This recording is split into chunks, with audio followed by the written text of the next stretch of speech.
읽도록 하겠습니다. 제가 먼저 1절 읽겠습니다.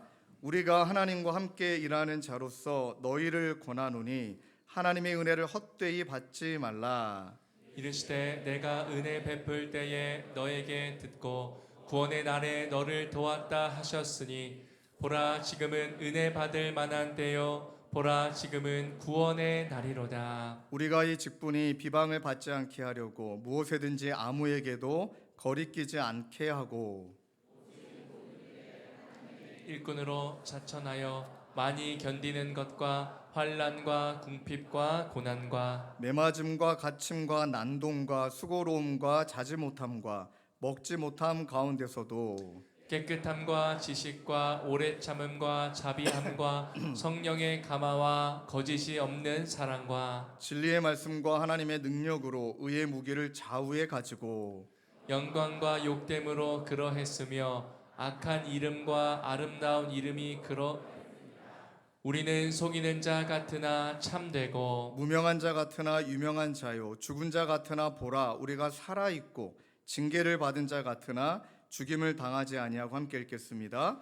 근심하는 자 같으나 항상 기뻐하고 가난한 자 같으나 많은 사람을 부유하게 하고 아무것도 없는 자 같으나 모든 것을 가진 자로다. 아멘. 편안하게 자리에 앉도록 하겠습니다. 오늘 말씀의 제목을 저를 따라서 함께 고백하실까요? 영적 부요함. 소비하는 신앙이 아닌 살아내는 신앙. 네, 소비하는 신앙은 무엇이고 살아내는 신앙은 무엇일까? 또 이거를 통해 하나님이 우리에게 바라시는 것은 영적 부요함인데 이 말씀을 우리 이 학기를 시작하며 여러분들과 함께 나누기를 원합니다. 뜨거운 여름 또 뜨거운 사역의 일정들이 잘 맞춰졌고요. 또 이 학기 우리 가운데 주어져 있는 또 현안의 문제들도 있습니다. 그러면서 담임 목회자로 교회 방향과 어떤 결정을 할 때는 성도님들의 삶과 동떨어진 결정이 되지 않으려고 몸부림을 많이 칩니다. 그러하기 때문에 기도하면서도 신방을 더하게 되고 또 교회적인 상황을 결정함에 있어 성도님들을 더 많이 살피게 되어지죠. 그런 무게감으로 신방도 더 하게 되었고요.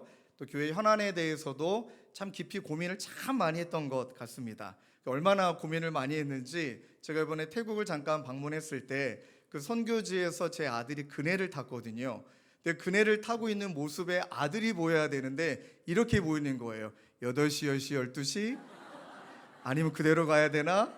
와, 정말 얼마나 고뇌했으며 옆에 있는 선교사님이 저를 불렀는데도 모를 정도로 8시, 10시, 12시 그냥 가야 되나? 이럴 정도로 현실에 대한 현안들의 문제를 가지고 고민을 많이 했던 게 사실입니다. 또 중요한 게 한 가지가 있습니다. 이 두 가지만 살피는 것이 아니라 제 자신도 잘 살펴야 된다.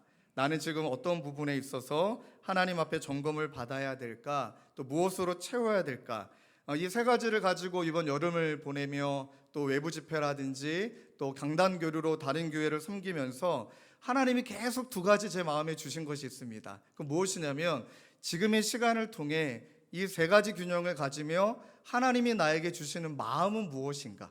하나님의 마음은 무엇이고 또 하나님이 그 마음을 주셨을 때는 이것이 하나님으로부터 온 마음이라는 것을 하나님께서 성도님들의 삶과 사역의 자리에서 확증하여 보여주시는 것은 무엇일까?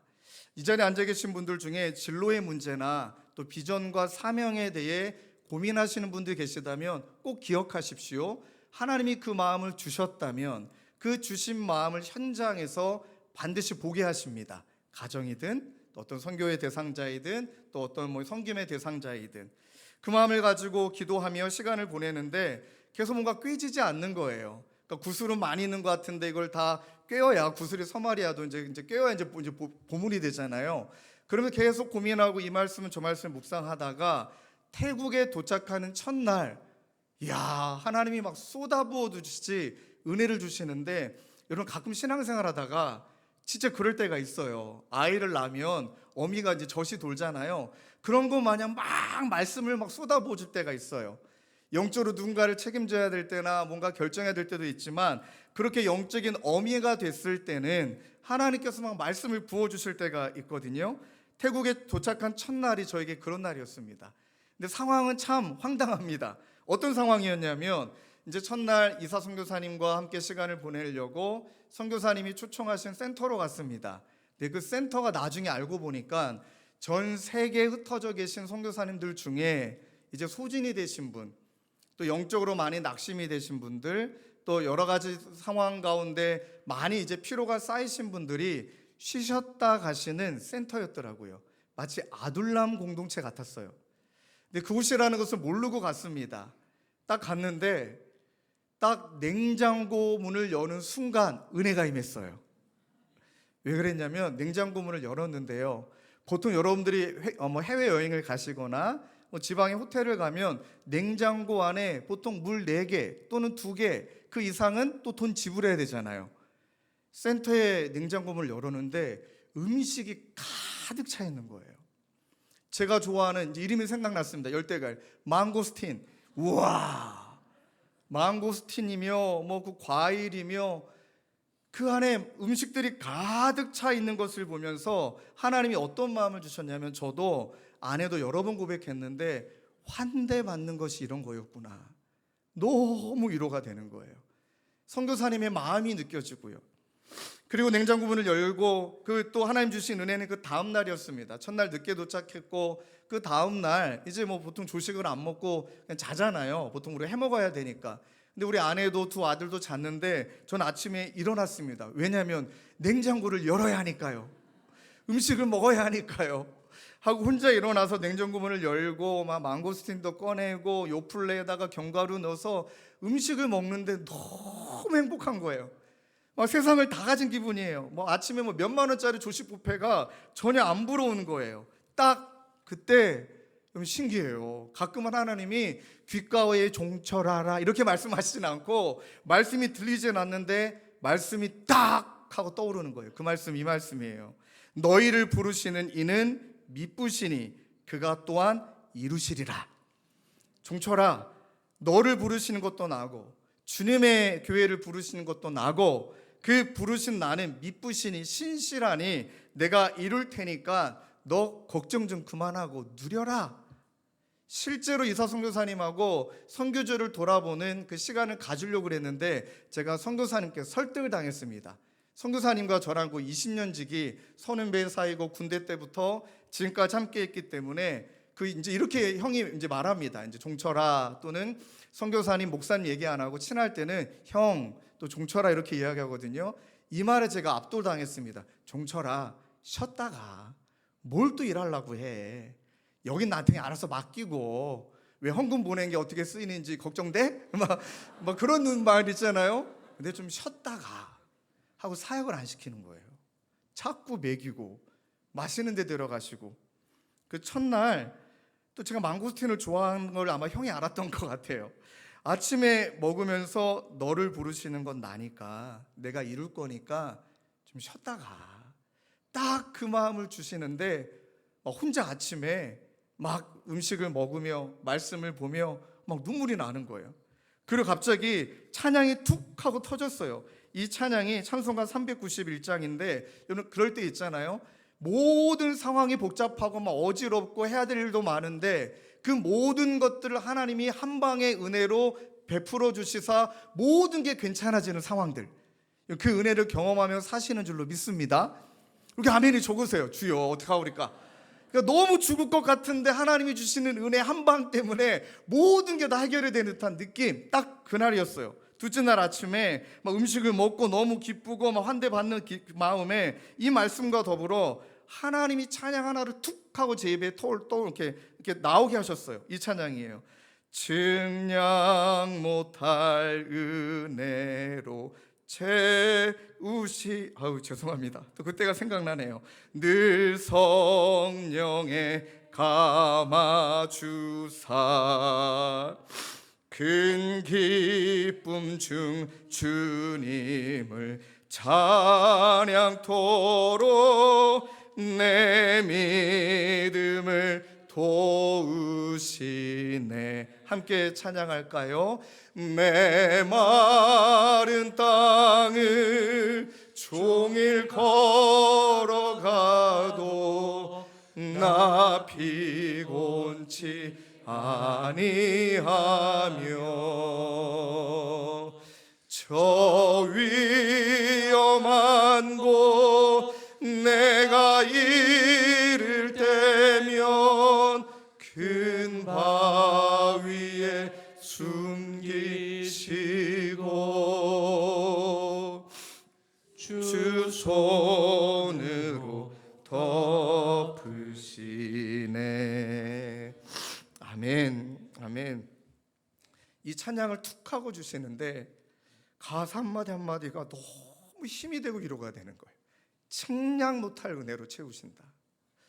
내가 기대하는 것보다 더 많이, 내가 생각지도 못했던 그 순간에, 그리고 성령의 감화, 내 힘도 내 지혜도 내 능력도 아니라 아마 그 시간에 제가 더 고민을 많이 했다고 한들 현안의 문제를 가지고 정말 무슨 명확하고 확실한 대안이 있었겠는가? 성령의 감화 주시니 내 마음의 평안이, 내 마음의 기쁨이 그런 가운데 주님을 찬양토록 내 믿음을 도우시는구나. 여러분, 이 은혜를 경험하며 사시는 저와 여러분 되시길 주님의 이름으로 축원합니다. 그리고 하나님이 생각나게 하시는 것은 왜 이 말씀을 주셨을까? 왜 하나님께서 이 말씀 가운데 나를 위로하셨을까? 하나님께서 나에게 주신 이유가 무엇일까? 그러니까 너희를 부르시는 이는 미쁘시니 그가 또한 이루시리라. 이 말씀을 왜 주셨을까 하고 이 문장이 있는 데살로니가 전서 그 5장 말씀을 보니까 너무너무 와닿는 거예요. 여러분, 너무 잘하는 말씀입니다. 5장 16절부터 18절까지 말씀을 우리 함께 읽겠습니다. 시작. 코 푸는 소리가 들렸네요. 데살로니가 5장 16절 18절 읽습니다. 시작. 항상 기뻐하라. 쉬지 말고 기도하라. 범사에 감사하라. 이것이 그리스도 예수 안에서 너희를 향하신 하나님의 뜻이니라. 아멘. 자, 보세요. 너희를 부르시는 이는 미쁘시니 그가 또한 이루실 것이다. 그 너를 부르고 내가 책임질 거니까 그 너를 향한 내 뜻이 있다. 너를 향한 내 마음이 있는데 다른 거 하지 말고 종철아, 항상 기뻐하라. 쉬지 말고 기도하라. 범사에 감사하라. 이것이 그리스도 예수 안에서 너희를 향하신 하나님의 뜻이니라. 믿습니까? 여러분들 이 학기 시작하면서 잃어버린 감사를 되찾고 잃어버린 기쁨을 되찾고 또 얕아진 기도가 깊어지는 저와 여러분 되시길 주님의 이름으로 축원합니다. 그래서 하나님 우리에게 원하시는 영적인 태도는 다른 게 아니더라고요. 기쁨이고 기도이고 감사이다. 이것은 삶의 태도를 정말로 변화시키는 힘인데 이 변화가 일어나는 과정은 때로는 원망이 찾아올 때 그 원망이 내 마음에 자리 잡기 전에 원망을 대신한 기쁨이, 그러니 영적인 선점 올린 거예요. 감사가 먼저 자리 잡고 기쁨이 자리 잡고 기도가 자리 잡으면 그렇게 그릇이 만들어지면 때로는 상황이 또 원망이 탓이 내 안에 우울함이 그 자리에서 기쁨과 감사와 기도 가운데 다 담기게 되는 줄로 믿습니다. 우리가 왜 원망 없이 어떻게 살아요? 탓하고 어떻게 살고 낙심 없이 어떻게 삽니까? 그런데 기쁨과 기도와 감사라는 그 그릇에 그 모든 것들을 담아내며 살아가게 되더라. 그래서 저는 이렇게 이름을 정해봤습니다. 기쁨은 시선을 바꾸는 힘이다. 하나님을 바라보게 한다. 근심의 굴레를 멈추고 평안을 주시는 하나님을 바라보는 시선을 바꾸는 힘이 바로 여러분 기쁨이다. 느헤미야 8장 10절 말씀을 화면에 띄워주시고 함께 읽겠습니다. 시작. 근심하지 말라. 여호와로 인하여 기뻐하는 것이 너희의 힘이니라. 여러분 믿으십니까? 맞아요. 근심하지 말라. 근심할 수밖에 없는데 여호와로 인하여 기뻐하게 되어질 때 나의 시선이 기쁨을 통해 하나님을 바라보게 될 때 그 상황 가운데 매이지 않게 될 줄로 믿습니다. 이거는 또 비밀이긴 한데 제가 오늘 너무너무 기쁜 것은요, 저도 우울증을 좀 경험해 봤잖아요. 또 공황장애를 경험해 봤거든요. 우울증과 공황장애를 겪는 분들이 이렇게 사람이 많은 자리에서 예배 드린다라는 건 이건 보통 도전이 아니에요. 근데 우리 1부 때도 그렇고 2부도 그렇고 그런 어려움의 시간을 지나가지만 하나님께서 그를 혼자 내버려 두지 아니하시고 그의 시선을 하나님께 고정하심으로 말미암아 오늘 이 시간 기쁨을, 감사를, 기도를 넘치게 하셔서 하나님으로 말미암아 압도적인 그 임재를 경험하는 자리로 초대하여 주신 줄로 믿습니다. 맞아요. 그 은혜를 경험하는 거예요. 그 기쁨뿐만 아니라 여러분, 기도는 무엇일까요? 우리의 생각과 마음을 지켜주는 힘이다. 여러분, 빌립보서 4장 6절 7절 말씀을 너무나 잘 알죠. 아무것도 염려하지 말고 다만 모든 일에 기도와 간구로 너희 구할 것을 감사함으로 아뢰라. 그리하면 모든 지각에 뛰어난 하나님의 평강이 그리스도 예수 안에서 너의 마음과 생각을 지키시리라. 여러분, 그러하니 기도는요, 생각과 마음을 지켜주는 힘이에요. 염려와 두려움의 굴레를 멈추게 하고 우리의 생각과 마음을 그리스도 예수 안에서 하나님의 주권 가운데, 하나님의 사랑 가운데 신뢰하고 이 시간을 지나가게 만들고 오히려 염려와 두려움 때문에 나를 단단하게 만드실 하나님을 기대하는 그 마음을 지켜주시는 힘이다. 그러니까 기도할 때만이 우리의 마음이 지켜지는 겁니다. 꼭 기억하셔요. 힘들 때마다 기도하시고 힘들 때마다 기도의 시간을 더 늘리시고. 우리 청소년 친구 중에 멋진 문자를 저에게 보내준 거예요. 본인이 수련회 때 은혜도 많이 받았대요. 이번에 몽골 선교 가서도 막 너무 은혜를 많이 받았대요. 그런데 그때뿐이더라. 이 아이의 고백이 그때뿐이더라. 그리고 나면 막 도전을 받아서 열심히 살고 공부도 할 줄 알았더니 여전히 공부는 안 하고 있고 딴짓하고 있고 탈퇴했던 페이스북은 또 들어가고 그러고 있더래요. 근데 이 아이에게 일어난 변화가 뭔지 아세요? 내 생각과 마음을 지킬 힘이 없다 보니까 빨리 예배의 자리로 가고 싶더래요. 빨리 주일이 왔으면 좋겠대요. 기도해야 사니까, 말씀 들어야 사니까, 찬양해야 사니까. 그렇죠. 그것이 주중으로 연결되어지게 될 때 우리의 삶이 기도로 우리의 마음과 생각이 지켜지게 되는 줄로 믿습니다. 또 하나의 태도가 감사이죠. 감사는 저는 이렇게 말하고 싶어요. 상황을 재해석하게 하고 삶의 태도를 바꾸는 힘이다. 여러분, 감사하지 못하게 하는 가장 무서운 무기가 무엇입니까? 비교예요. 비교. 옆집 아들, 옆집 딸, 옆집 남편, 다 비교해요. 이 교회, 저 교회. 그러니까 이 비교와 자기 연민의 굴레를 멈추게 하고 만족해 하고 자족해 하고 있는 모습 그대로 나를 수용하고 그리고 하나님이 더 아름답게 지어져 가실 것을 믿고 기대감으로 나아가게 하는 힘이 감사이더라. 진짜 이번에 청소년부 선생님들에게도 다시 한번 너무 감사하고 싶은 것은, 여러분, 저도 청소년 사역 17년 했잖아요. 그중에 중등부 아이들 데리고 선교를 많이 갔습니다. 그거 아세요? 중등부 애들 데리고 가는 자체가 선교예요. 보통 힘든 일이 아닙니다. 이게 이제 이렇게 말하면 좀 성평등이라고 또 여러분 욕하실지 모르겠지만, 그 남자애들은요 잘 먹이면 풀어줘요. 선교지 가서 잘 먹이면 싸웠다가도 풀어주고. 근데 우리 사춘기 여자친구들은요 딥해요. 정말 쉽지 않아요. 토라지면 토라진 대로, 벌레가 나타나면 나타나신 대로, 잠자리가 불편하면 불편하시는 대로, 왜 나에게 이런 사역을 맡겼냐. 하여간 정말 그 아이들의 그 심령을 끌어가며 그 자체가 선교예요. 그래서 배구현 목사님이 했던 말이 지금도 기억나요. 얘네 예수 믿은 지 이틀밖에 안 됐다. 이틀밖에 안 된 애들이 선교하려고 한다. 저도 이번에 이제 우리 가족을 다 데리고 3년 동안 기다렸던 제 약간 이제 또 버킷리스트기도 했고 선교주로 다 아이들 데리고 갔는데, 정말 집안 얘기하면 안 되지만 첫째 때문에 인내를 그 사춘기 아들을 대하는 그런 마음이 막 올라오는 거죠. 왜 얘는 이렇게 하고 막 이런 생각들이 올라오잖아요. 그때 상황을 재해석하고 삶의 태도를 바꾸는 힘이 감사했어요. 우리 아들에게 마음에 안 드는 점이 있겠죠. 걔도 저에게 마음에 안 드는 점이 물론 있겠죠. 이렇게 한 거예요. 그 아이가 선교 기간 동안, 같이 있는 기간 동안에 마음에 안 들었던 모습이 3개라면 아들에 대한 감사는 4개 만든다. 3개는 이거는 그냥 제로 베이스가 되는 거니까, 불만이 3개라면 감사 4개 한다. 썼어요. 억지로. 하나님 감사하고. 그리고 나니까 아들이 달리 보이더라고요. 따라와 준 것만 해도 고맙고.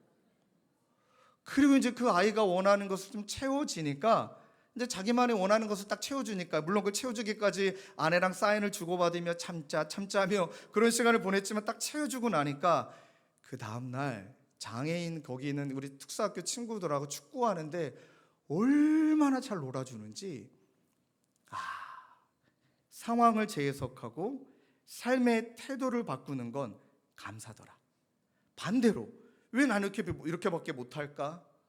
왜 나는 이렇게 부족할까? 그 자기 연민에 빠질 때 감사로 바꾸면, 여러분 절대 제가 여러분들에게 하지 말아야 될 말이 있어요. 근데 그 말을 원로 목사님을 얼마 전에 그 방학 기간에 만나서 그 목사님이 저에게 해주신데 너무너무 위로가 됐어요. 원로 목사님이랑 이렇게 대화를 나누다가 제가 부족하고 연약해서, 또 전 설교가 스타일이 아니고 저는 현장에서 구르고 막 그런 걸 좋아하는 시장 영성의 스타일이라 늘 설교에 대한 갈망이 있습니다. 설교 잘하신 분들을 막 설교 들어보면 막 우리 성도님들에게 미안합니다. 또 저랑 좀 결이 잘 안 맞는 분들이 가끔 교회로 옮기실 때마다 너무너무 마음이 무겁습니다. 그때 딱 그 어르신 원로 목사님 해주신 이야기가, 그분도 힘들었지만 목사님도 힘들었잖아요. 그분도 상처받을 수 있지만 목사님도 상처받았잖아요. 목사님 수고 많았어요. 와, 그냥 눈물이 팍 터지는 거예요. 목사님도 힘들었잖아요. 그리고 또 하신 이야기가 이렇게 말씀하시는데, 절대 제가 해서 안 되는 말입니다. 절대 제가 해서 안 되는 말인데, 우리 원로 목사님 주신 말이 무슨 말이냐면, 그래서 목사님 다른 교회가 있는 거예요. 오, 얼마나 자유함이 느껴지는지요. 제가 절대 여러분에서 해서 말도 안 됩니다. 절대 꺼내지 말아야 되는데, 딱 원로 목사님이 그래서 목사님 다른 교회가 있는 거예요. 목회자마다 가치관이 다르고 철학이 다르고 교회마다 추구하는 바가 다른데 어떻게 사람들의 만족을 다 만족시켜요? 그 다음 하셨던 말, 그러다 목사님 죽어요. 그리고 목사님대로 하세요. 너무 위로가 된 거예요. 그때 감사하게 되는 거예요. 나다움을, 그 다음에 그냥 나답게 하나님께서 이렇게 지어주신 게, 연민에서 벗어나게 하는 것이 감사, 또 기대감. 그 골로새서 3장 17절 말씀에 이렇게 말씀하시죠. 또 무엇을 하든지 말에나 일에나 다 주 예수의 이름으로 하고 그를 힘입어 하나님 아버지께 감사하라. 여러분 이제 본격적으로 2학기를, 이미 이제 여러분들 삶 속은 뭐 1학기 2학기가 어디 있습니까? 그런데 좀 새롭게 보자고요. 다락방도, 사역도, 내 남편도, 내 아내도, 이놈의 자식들도 새롭게 보자고요. 그러는 가운데 이 상황을 재해석하려면은 세 가지가 좀 뭐가 마음에 안 든다, 뭐 네 가지가 있다, 반드시 5가지의 감사로 그렇게 맞대응하는 거예요.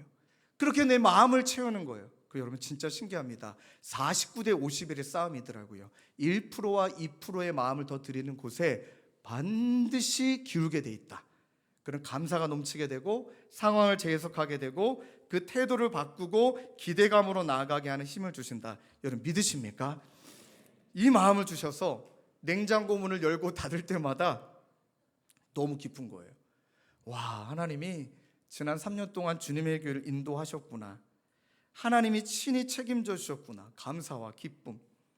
머리 대신 그리스도를 붙들고 한 몸 안에서 우리가 지체됨을 통해 얼마나 많은 시간의 테스트를 지나갑니까? 때로는 원망도 나오고 나랑 결이 다른 것 같고 또 이런 것 아쉬움도 있고 저런 아쉬움도 있지만 이런 시간의 테스트를 지나가면서 여러분 그거 아세요? 저희가 그동안 성장했거든요. 공사하면서 성장한 거예요. 얼마나 감사한지. 동시에 성장하고 있다 보니 이건 뭐 숫자를 말하는 것이 아닙니다.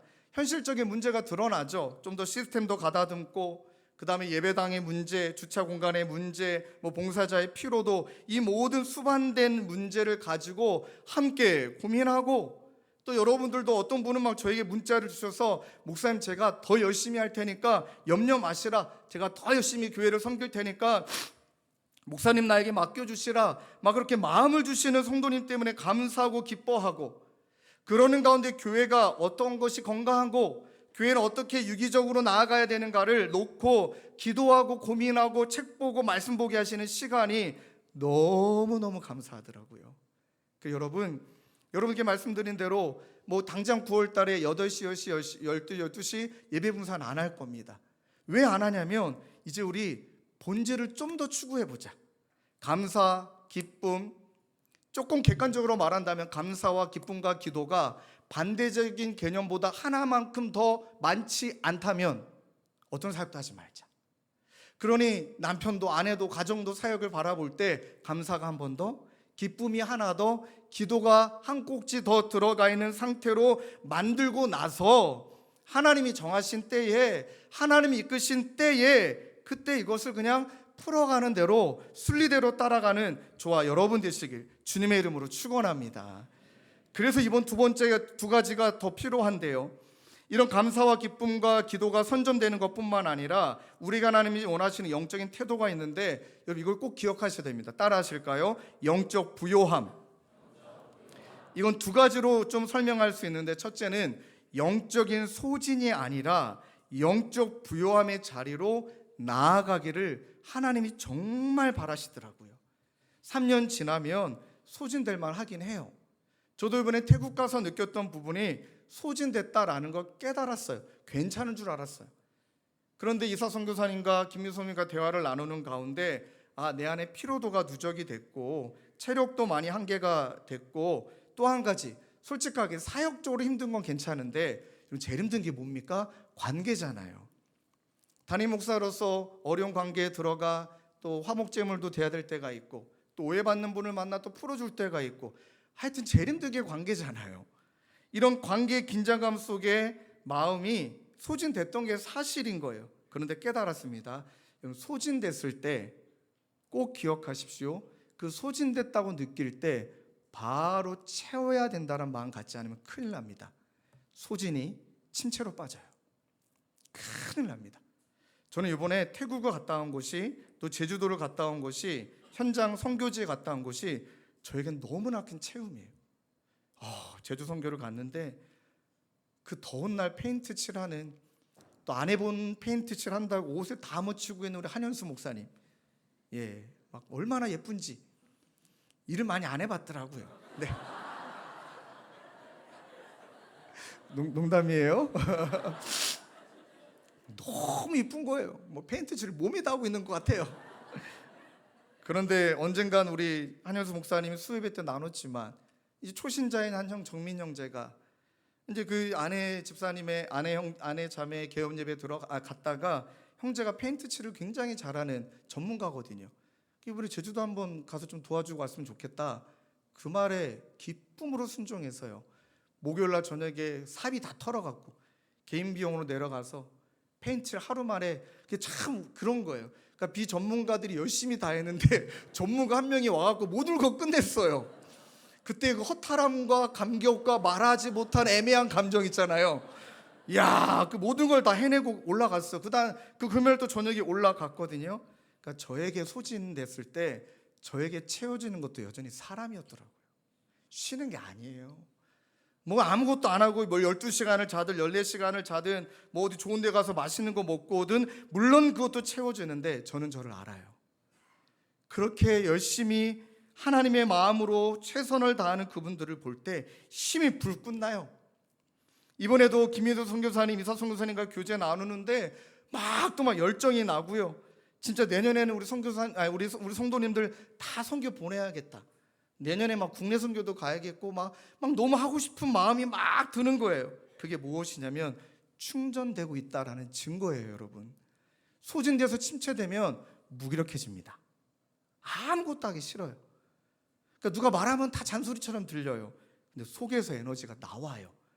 충전됐다라는 뜻은 하나님의 임재로 하나님이 돌보시는 그 시간 속에, 그러니 여러분들이 지금 드리는 모든 예배를 새롭게, 또 우리의 모든 사역을 새롭게 은혜의 자리에서 다시 영적인 리듬을 맞추고, 또 공동체를 통해, 사역자를 통해, 사람을 통해 하나님의 은혜를 충전받아서 이제 무력감에 빠지는 것이 아니라 채움받고 다시 그 자리로 나아가는, 채움받고 그 자리를 다시금 지켜내는 그 은혜를 누리게 하실 줄로 믿습니다. 1부 때 얘기를 못했는데요, 우리 사랑하는 순자님들 3년 동안 얼마나 지치셨습니까? 그 마음이 저도 느껴집니다. 근데 한번 돌아볼까요? 3년 동안 지쳤던 것을 한번 기록해 보시고, 3년 동안 사역해서 행복하고 감사했던 것을 기록해 보시고, 그렇게 하나님이 딱 채워주시잖아요. 그 머릿속에 이런 마음이 들어요. 아, 순장 사역은 20년 하는 거구나. 아, 교사 사역은 열매 맺힐 때까지 하는 거구나. 아, 찬양대는 내 목소리가 나올 때까지 하는 거구나. 아멘일 줄로 믿습니다. 그래서 저는 이번에 너무 감사했던 것은, 우리가 그렇게 소진이 되는 한이 있더라도 하나님이 은혜를 주시며 채워주심으로 말미암아 여러분 그 자를 지켜냈을 때, 저는 진짜 이번에 감사했던 건, 우리 교회의 다음 세대 중에 목회자가 되고 싶고 선교사가 되고 싶어서 헌신하는 친구들이 지금 일어나고 있습니다. 지금 신대원 2명 준비하고 있고요. 자기 직장 갖고 있다가 20대 중후반에 하나님 뜨겁게 만나고 뭔지 모르겠지만 그 친구들의 울타리가 되어주고, 우리 청소년 친구 중에 목사 되겠다. 솔직히 저도 제 자녀들이 목사 된다고 하면 10번은 말릴 것 같습니다. 근데 하나님이 너에게 주신 소명이라면 가야 되지만 인간적으로는 추천하고 싶지는 않아요. 그런데 목회자 길을 가겠다? 그리고 이번에 29개 목사님들하고 교제 나누는데, 이거는 하나님 기뻐하시지 않은 자랑이지만 우리 교회만 그렇게 신학교 가려고 하는 애들이 있더라고요. 와, 그럴 때 채워지는 거예요. 그러니까 이런 거예요. 그렇게 수고했는데 다 허투루 돌아가는 게 아니더라. 수고했을 땐 열매를 하나님 맺게 하시더라. 그것을 믿고 나아갈 때 그 모든 것이 우리 모두에게 충전되게 하심을 믿습니다. 그리고 이제 나누고 싶은 이야기는, 원래 이거 제일 중요한 이야기인데 오늘 좀 설교가 집밥을 오랜만에 짓다 보니까 좀 길어졌는데요, 이 부분만 기억하셨으면 좋겠습니다. 영적인 부요함을 이야기할 때 여러분, 우리의 신앙생활하는 그 모습이 꼭 기억하세요. 신앙을 절대 소비해서는 안 되고 신앙을 살아내는 자리로 우리를 부르셨다는 것. 제가 3년을 돌아보고 제 자신을 돌아보며 얼마나 많이 신앙을 소비했는가를 깨닫게 하셨습니다. 그럼 질문해 봐야겠죠. 신앙을 소비하는 건 뭐고, 그럼 신앙을 살아낸다는 건 뭘까? 여러분, 소비한다라고 말할 때는 나의 필요나 나의 충족이나 나의 만족을 위해서 소비하는 거잖아요. 그렇게 소비하는 이유는 내 충족과 만족을 위함입니다. 예를 든다면 내가 나의 자아 실현을 위해서 열심히 대가 지불을 소비합니다. 열심히 공부하는 것을 애씁니다. 에너지를 소비합니다. 인정받기 위해서는 열심히 살아야 되는 에너지를 소비합니다. 이뿐일까요? 청년들의 그 마음이 이해가 됩니다. 얼마나 이렇게 저렇게 눌렸으면 그렇게 돈이 없는 청년들이 돈을 모아서 해외여행을 가겠습니까? 자기 만족하고 스트레스 풀고 싶고 기분 전환하고 싶고 이렇게 표현하죠. 내가 나에게 주는 선물, 이렇게 표현하잖아요. 그렇게 감정적인 만족을 위해 기꺼이 큰 돈을 소비합니다. 그리고 명품이라는 것도 그런 것 아닐까요? 명품을 제가 잘 모르겠지만 그 명품이 마치 나의 지위와 위치와 가치를 대변해 주는 것 같으니까, 그러니까 나를 표현하고 나의 위치를 인정해 주는 것이 명품 같으니까 명품을 사기 위해서는 어마어마한 돈을 소비해야 되잖아요. 이것을 신앙의 문제로 끌고 와 볼까요? 여러분, 왜 그렇게 열심히 신앙생활 하세요? 우리가 왜 이렇게 열심히 하느냐라고 물을 때 마치 성경에 말하는 것 중에 하나라면, 출애굽기 16장 17장처럼 광야의 이스라엘 백성들이 만나도 경험하고 고기도 경험하고 하나님이 베풀어 주시는 물도 다 경험하고 있는데 그게 주어지지 않을 땐 철저히 하나님을 원망하는, 그러니까 채워졌을 때는 감사하고 채워지지 않을 때는 원망하는, 소비하고 있는 것 아닙니까? 좀 더 구체적으로 얘기해 볼까요? 요한복음 6장 26절, 예수께서 대답하여 이르시되 내가 진실로 진실로 너에게 이르노니 너희가 나를 찾는 것은 표적을 본 까닭이 아니고 떡을 먹고 배부른 까닭. 그러니까 하나님과의 깊어진 교제가 아니라 하나님이 응답해 주시는 차원. 물론 이 마음은 이해가 되지만 여러분, 가만히 내 중심을 살펴본다면 내가 이렇게 열심히 했으니까 하나님 축복하셔야죠. 왜 이렇게 열심히 신앙생활하는데 왜 갑자기 병을 주세요? 왜 열심히 이렇게 신앙생활하는데 이런 문제를 해결해 주지 않으세요? 이 문제를 곱씹어 보다 보면 하나님이 그 고난을 주신 이유와 그것을 겪게 하시는 더 큰 뜻보다는 나의 충족이라는 거예요. 나의 만족이라는 거예요. 만족해야 되고 충족해야 되니까 하나님 가만히 계시면 안 되잖아요. 이런 차원의 신앙생활이라면 여러분 훈련이 정말 무서운 겁니다. 훈련이 왜 무서운지 아십니까? 자기 만족적, 자기 충족적, 사역도 자기 만족적, 자기 충족적이면 이제 내가 중심이 돼요.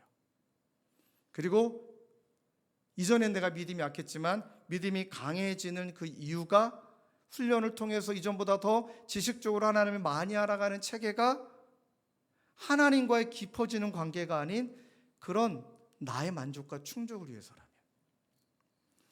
오늘 여러분들 고린도후서에 바울이 고린도 교회와 편지를 주고 받잖아요. 편지를 보내잖아요. 근데 고린도 교회가 어떤 교회였냐면 이 자기 충족을 위해 신앙을 소비했던 모습이 성경을 보니 드러나 있더라고요. 여러분, 고린도 교회가 성찬식을 벌일 때 빈부의 격차에 따라 만족도가 달라진 거 아세요? 부자는요, 성찬 예식을 거할 때 돈을 많이 씁니다.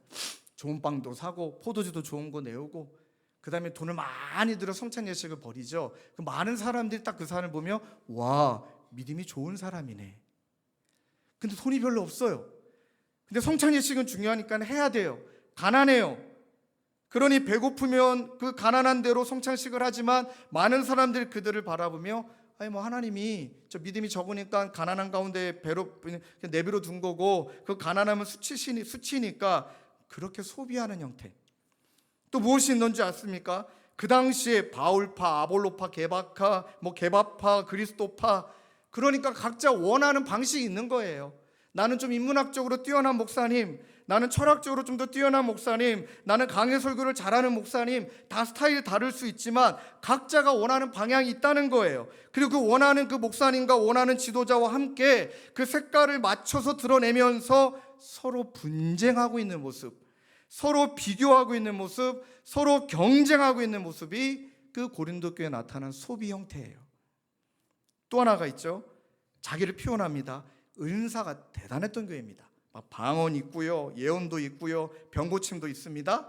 그 우월함을 통해 그 은사가 드러났을 때 내가 얼마나 우월한 사람인지, 내가 얼마나 믿음이 좋은 사람인지를 자기 표현의 방식으로 그렇게 신앙을 소비했던 모습이 고린도 교회도 있었습니다. 우리는 어떨까요? 먼저 남의 이야기를 한다면, 이번에 제가 여름에 청소년 집회도 몇 군데를 섬기고 또 이제 그 강당 교류하면서 뭐 너무나 많은 은혜도 받고 도전도 받았지만 한 교회에서는 또 이렇게 반면교사로 하나님이 또 제 마음을 알게 하셨습니다. 그러니까 청소년 집회면 그러면 교사들이 있잖아요, 스태프들이 있잖아요. 그 첫날 저녁에 집회를 시작한다.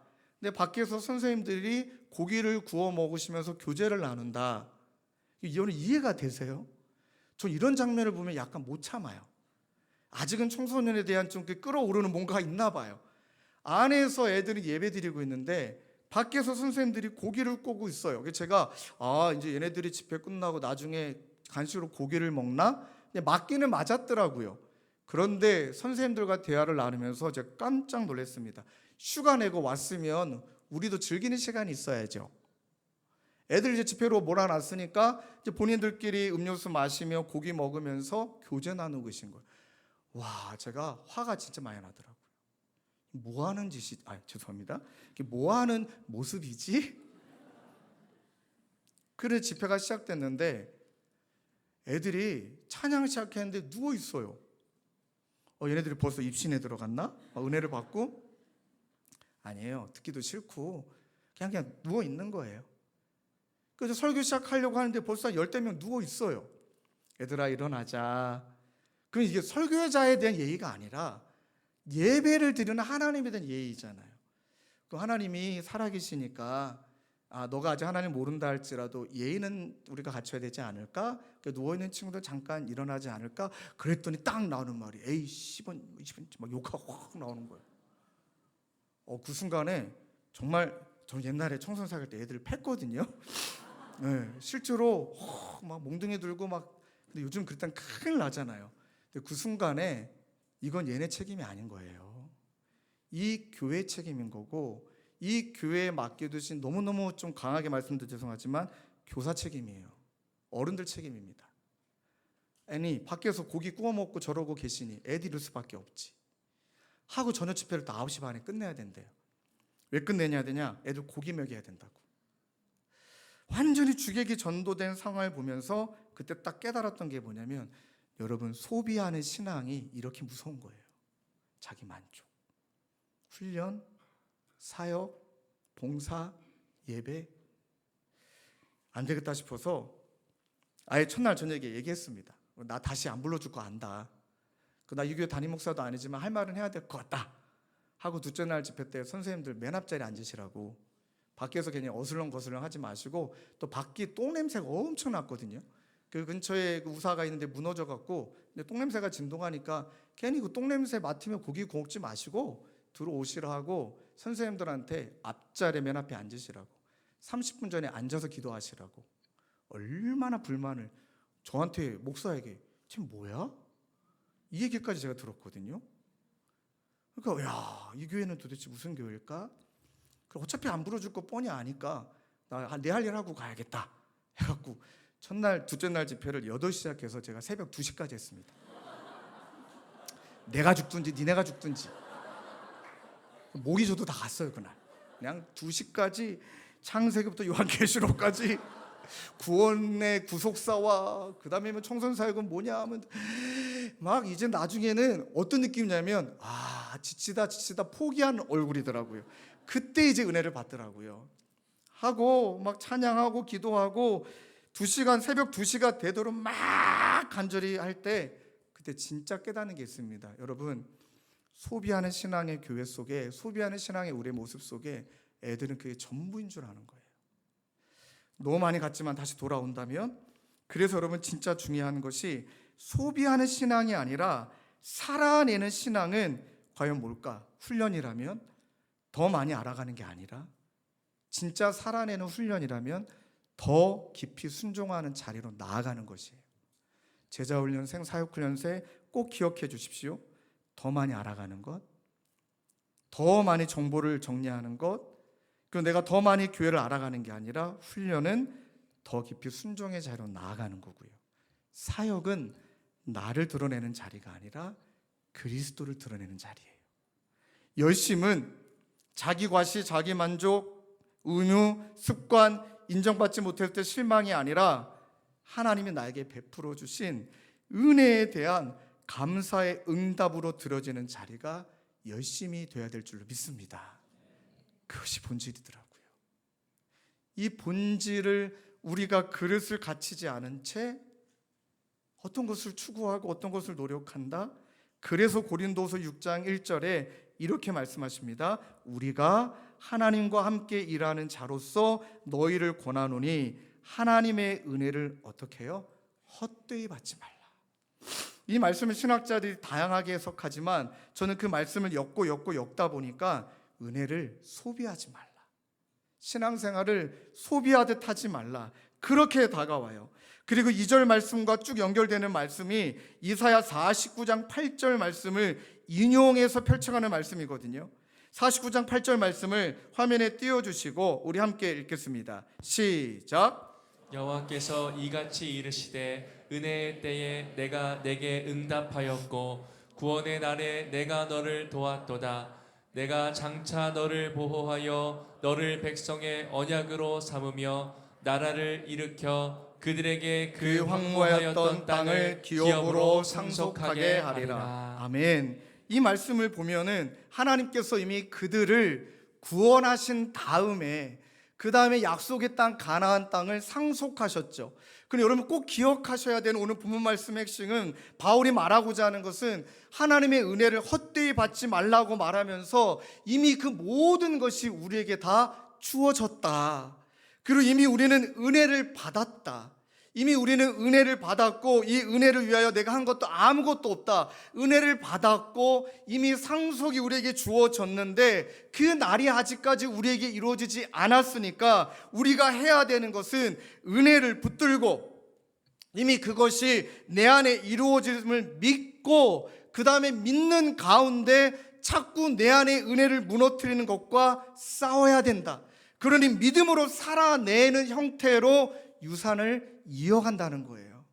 그럼 이런 거예요. 뼛속까지 노예 근성이었던 우리 이스라엘 백성들, 옛 자아를 버리는 믿음을 살아냄, 옛 자아를 죽이려는 믿음으로 살아냄, 끊임없이 행했던 우상 숭배를 끊어내고 원망과 탓을 끊어내고 하나님께 감사함으로 살아냄, 그리고 신뢰하고 이미 기업으로 상속받은 자답게 그렇게 답게 하나님이 기뻐하시는 모습으로 살아냄, 이렇게 우리를 초청하고 있다는 것입니다. 이거를 우리에게 좀 더 풀어낸다면, 그러니 영적인 부요함을 위해서 신앙을 살아낸다는 것은 언젠간 되겠지, 언젠간 이루어지겠지, 그게 아니라 지금 바로 여기서 나에게 직면한 고난, 아픔, 눈물, 원망, 탓, 그 모든 것들 앞에 믿음으로 싸움, 믿음으로 살아내는 것일 줄로 믿습니다. 그래서 말하죠. 고린도서 6장 2절에 이르시되 내가 은혜 베풀 때에 너희에게 듣고 구원의 날에 너를 도왔다 하였으니 보라 지금은 은혜 받을 만한 때요 보라 지금은 구원의 날이로다. 아멘. 그럼 오늘이라는 겁니다. 언젠간 되겠지가 아니라 오늘 내가 싸워내고 오늘 믿음으로 살아내고 오늘 감사하고 오늘 순종하는 것, 그것이 살아내는 것이다. 두 번째는요, 영적인 부요함을 위해 우리가 신앙으로 살아낸다는 것은 고난 가운데서도 하나님의 일꾼답게 처신하는 걸 말해요. 자, 고린도서 6장 3절 7절에 보면은 이 직분이 비방을 받지 않게 하려고 무엇에든지 아무에게든지 거리끼지 않게 하려고, 그 다음 말씀을 기억하셔요. 오직 모든 일에 하나님의 일꾼으로 자천하다. 이 말을 원어로 해석하면 하나님의 일꾼답게 처신한다. 표준 세번역이 명확하게 번역했습니다. 모든 일에 하나님의 일꾼답게 처신하는데 그 다음 말이요, 견디는 것, 환난, 궁핍, 고난, 매맞음, 갇힘, 난동, 수고로움, 자지 못함, 먹지 못함, 그 다음에 중요한 단어가 그 가운데서도. 그러니 이 모든 것들이 해결된 다음에 하나님을 추구하는 것이 아니라 그 가운데서 믿음을 추구함, 그 가운데서 믿음으로 싸워감. 어떻게 해요? 깨끗함, 타협하고 싶은데 타협하지 않으려는 몸부림, 진리, 현실에 뿌리를 두는 것이 아니라 말씀에 뿌리를 두려는 몸부림, 오래 참음과 자비, 관계 속에 시험을 끝까지 이겨내는 것. 그러니까 이 학기를 시작하며 다락방 가운데, 부서 가운데 여러분들이 관계 가운데 어려움이 있다면 그것을 살아냄, 오래 참고 자비함으로 끝까지 견뎌냄, 그것이 예수의 일꾼답게 처신함이래요. 떠나고 미워하고 서로 막 욕하고 그렇게 하는 형태로 말하지 않아요. 성령의 감화, 아까 말씀드린 대로 한 방 있는 거예요. 내 힘이 아니라 하나님이 베풀어 주시는 그 은혜 한 방 때문에 모든 것들이 해결되는 그 마음, 거짓이 없는 사랑, 진심으로 끝까지 사랑함, 쉽지 않은 거죠. 그래서 뭐라고 말합니까? 가운데서도, 그 가운데서도 이것을 가지고 하나님의 일꾼답게 처신하게 되어질 때 여러분, 하나님께서 반드시 은혜 베풀어 주실 줄로 믿습니다. 저에게도 그런 분이 있고 여러분들에도 그런 분 계시지 않아요? 용서해야 될 분, 찾아가야 될 분, 언젠가 또 내가 먼저 마음을 열어야 될 분, 언젠가. 그래서 토저가 말합니다. 성령께서 임재하실 때 우리의 마음의 혼란은 질서로, 두려움은 확신으로, 무거움은 찬송으로 바뀐다. 할렐루야. 질서와 확신과 찬송으로 바꿔서 측량 못할 은혜로 채워주시니 그 은혜 가운데 나는 믿음으로 살아간다. 여러분, 저도 이번에 태국 갔을 때 그 장면이 지금도 잊혀지지가 않아요. 우리 아들이 그네를 타는데 진짜 자꾸 저에게 8시, 10시, 12시 어떻게 해야 되나 현실이 보였잖아요. 딱 하나님이 그 현실 가운데 저한테 깨닫게 해주시는 거, 네 아들을 봐. 네 아들을 봐. 그네를 즐기고 있잖아. 딱 그 순간에 하나님 땅 때리시는 것 마냥, 그치, 이렇든 저렇든 하나님이 지금 모든 것들을 운행하고 계심을 믿는다면 나는 그 가운데 나도 누려야지. 나도 내 아들이 될 테야. 그때부터 모든 기분이, 모든 두려움이 싹 사라지고 기쁨, 감사가 떠오르더라고요. 이 토조의 말이 너무 와닿아요. 성령께서 임재하실 때 우리의 마음의 혼란은 질서로, 두려움은 확신으로, 무거움은 찬송으로 바뀌게 되는 줄로 믿습니다. 또 마지막 세 번째는요, 오늘 너무 설교가 좀 길어졌지만요, 신앙의 역설을 경험하게 되는 거죠. 그러니까 세상에서는 아무것도 없는 자 같은데 하나님 안에서는 모든 것을 가진 자로 살아가는 것. 여러분, 우리 고린도서 6장 8절 10절을 집에 가서 면밀히 읽어보셔요.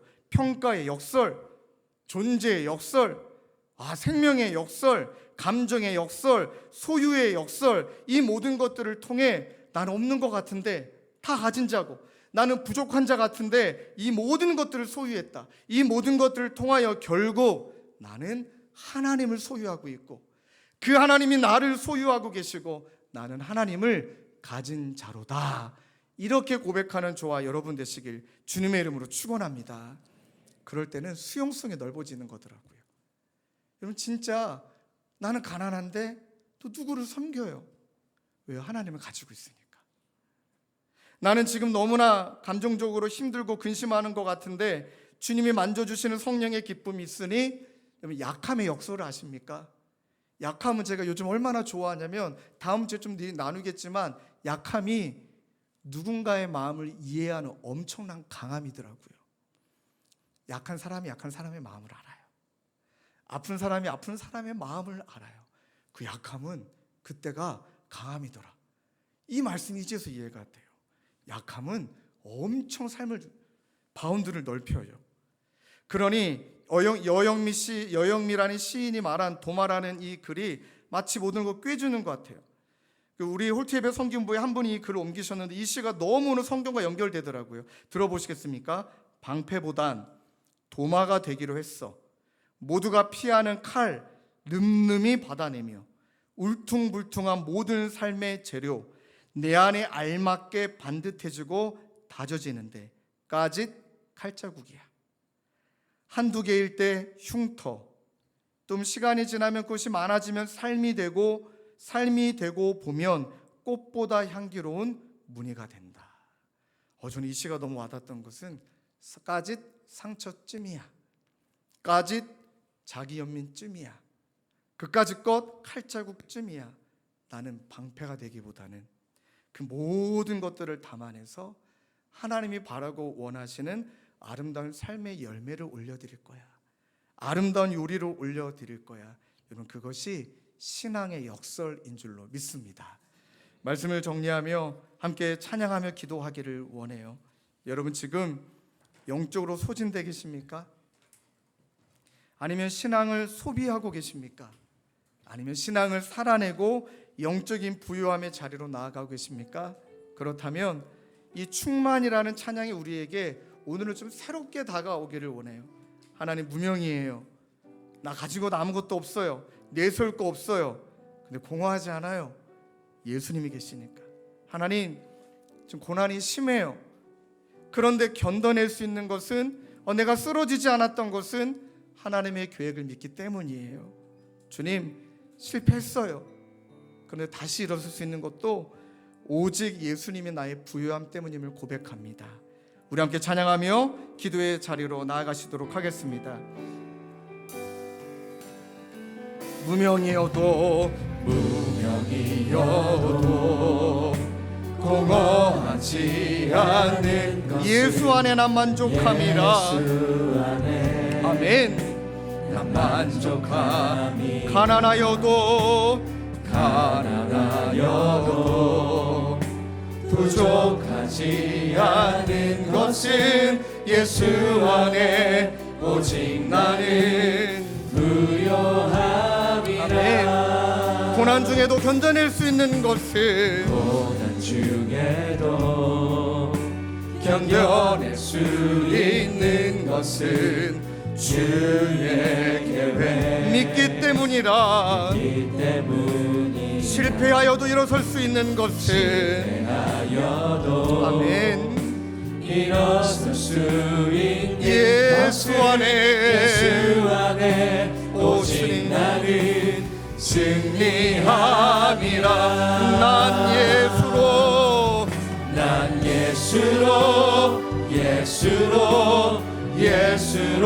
충만하네.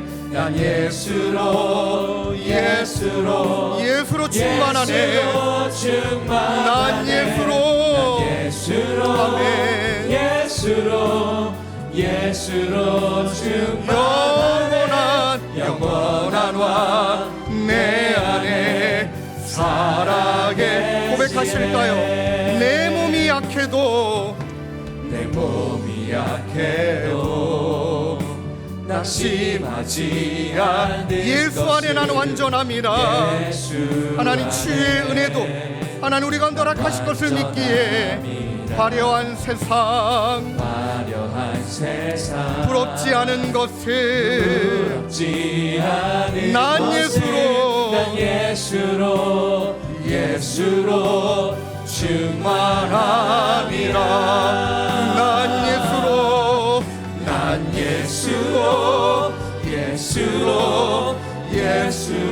충만. 세상 모든 것들도 부럽지 않네. 아멘. 부럽지 않네. 난 예수로 충만하네. 영원한 왕 내 안에. 우리 마지막으로 고백하실까요? 난 예수로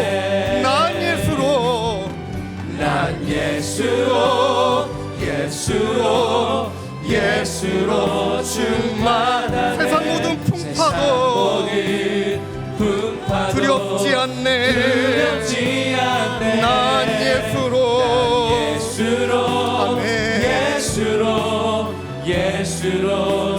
영원한 왕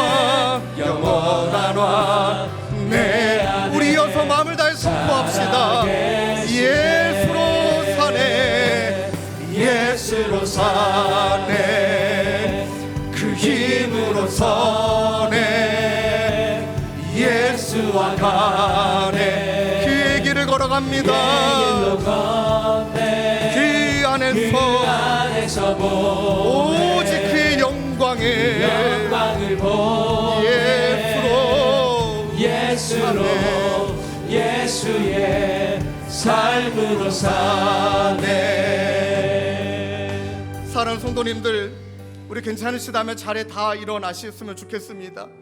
그리고 짧은 시간 기도할 테지만 우리 괜찮으시다면 두 손을 높이 들고 간절히 기도하기를 원합니다. 나는 지금 신앙을 소비하고 있는 것은 아닌지, 나는 나의 신앙을 훈련이라는 형태로 또는 아버지 사역이라는 소비재로 그렇게 소비하고 있는 것은 아닌지, 나는 지금 소진되어 있는 것은 아닌지 주님 이 시간 간절히 기도하오니 우리에게 감사, 기쁨, 기도가 넘치게 하여 주시옵소서. 하나님, 그로 말미암아 하나님 어떤 것도 값을 매길 수 없는 이 소중한 은혜의 가치를 하나님 우리들이 믿음으로 살아내며 가치를 가치 있게 여기며 하나님 그렇게 믿음으로 싸워 나아가는 우리 모두가 되게 해달라고 우리 시간 주님 이름 한번 뜨겁게 부르짖고 합심하여 함께 기도하며 나가겠습니다. 주여. 하나님 아버지, 이 학기를 시작하며 그 주님의 이름을 하나님 제 마음속에도 신앙을 천만히 기도하며 소비하고 있는 것은 아닌지를 바라봅니다. 하나님, 우리의 모든 연약함, 우리의 모든 한계들, 아버지 우리의 모든 불완전함들 성령 하나님 아버지 역사하시고 주님 인도하여 주시옵소서. 아버지 우리 모두를 긍휼히 여겨주시고 아버지 우리 모두를 불쌍히 여겨주시고 하나님 우리 모두에게 은혜와 하나님 그 영적인 부유함을 누리길 원합니다. 기뻐하길 원합니다. 감사하길 원합니다. 기도하길 원합니다.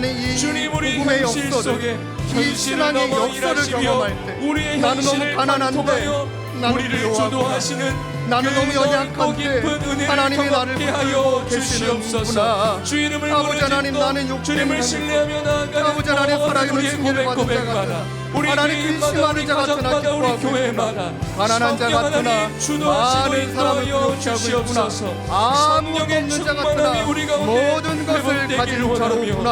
우리의 하나님, 삶 속에서 때로는 우리 성도를 바라보지 준비하게 못하였고 열심히 해석하지 여기고 못하였고 하나님, 이렇게 믿지 저렇게 못하였던 평가받고 주님의 하나님, 이렇게 그 저렇게 은혜의 지적받는 저희들의 영역들이 시간이 삶 있지만 속에 하나님, 그런 선포되며 평가가 이어지는 것을 사람이 아니라 경험하게 하나님, 하여 주시옵소서. 고난의 위기 주의 속에 이름을 하나님의 붙잡고 능력을 나아가는 경험하며 살아가는 모든 자, 고백 위에 눈물과 슬픔 가운데 성령 하나님의 성령이 역사하시고 주시는 하나님 기쁨을 주님 빼앗기지 않는 자, 붙들어주시옵소서. 하나님 물질은 아버지, 부족해도 주의 영적으로 이름 앞에 충만한 자, 하나님 하나님 놀라운 그리스도 안에 채우심을 이것을 날마다 소유하며 우리가 살아가는 경험하며 하나님 주의 누리며 모두가 될 수 나아가길 있도록 원합니다. 우리 주 하나님 사랑이 인도하여 될 수 없는 주옵소서. 하나님 여호와께서 영적으로 주도하시며 부요하기를 채우시는 원합니다. 그 하나님 은혜를 영적으로 부요한 경험하며 삶을 나아갈 수 살아가기를 있도록 원합니다. 주여 영적으로 우리의 부요한 자를 모든 살아가기를 개인과 원합니다. 가정과 기은을 붙들고 사업과 그 사랑을 직장과 붙들고 건강과 삶의 살아가는 모든 하나님 영역 저희 속에 모두가 될 수 주여 있도록 은혜를 우리 주 넣어여 하나님 인도하여 주시옵소서. 주여 주옵소서. 우리를 우리 계속 불쌍히 기도하시고 찬양으로 기도합시다. 난 예수로, 난 예수로, 난 예수로, 예수로, 예수로 충만하네. 난 예수로, 난 예수로, 예수로 충만하네. 난 예수로, 아멘. 예수로 충만하네. 영원한 왕. 아멘, 아멘. 우리 한 번 더 찬양합시다. 난 예수로, 난 예수로, 예수로, 예수로 충만하네. 난 예수로, 난 예수로, 아멘. 예수로, 네. 예수로 충만하네. 난 예수로, 난 예수로, 네. 예수로, 예수로 충만하네. 영원한 왕 내 안에 살아계시네.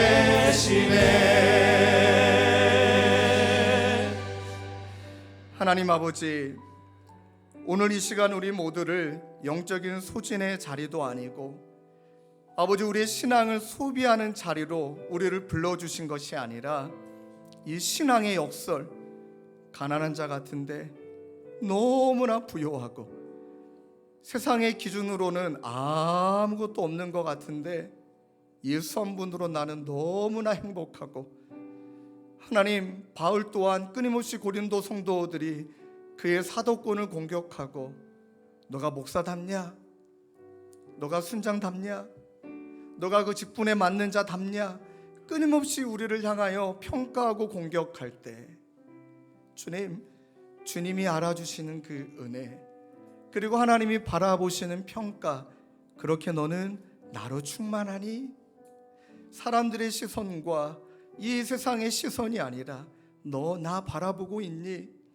주님, 이 학기를 시작하며 많은 수많은 우리의 인생에 어려움이 있고 현안들이 있고 교회도 마찬가지지만 우리가 이제는 아버지 하나님이 본질 가운데 머물러 감사와 기쁨과 기도가, 그리고 영적인 부요함의 자리로 나아가는 우리 성도님들 모두가 될 수 있도록 주님 은혜 베풀어 주시옵소서. 우리 구주 예수 그리스도의 은혜와 하나님 아버지의 다함없는 사랑과 성령님의 위로교통감화, 우리와 함께 하시는 성령 하나님의 역사가 우리 모두가 하나님의 영적인 부요함의 자리로 나아가기로 다짐하며 주님 세상으로 향하는 사랑하는 성도님들과 주님의 교회와 하나님 이 나라와 열방 가운데 영원히 함께 계시기를 간절히 축원하옵나이다. 아멘. 하나님 아버지 감사합니다. 아버지 그 은혜를 고백합니다. 하나님 아버지 도와주시옵소서. 하나님을 신뢰해서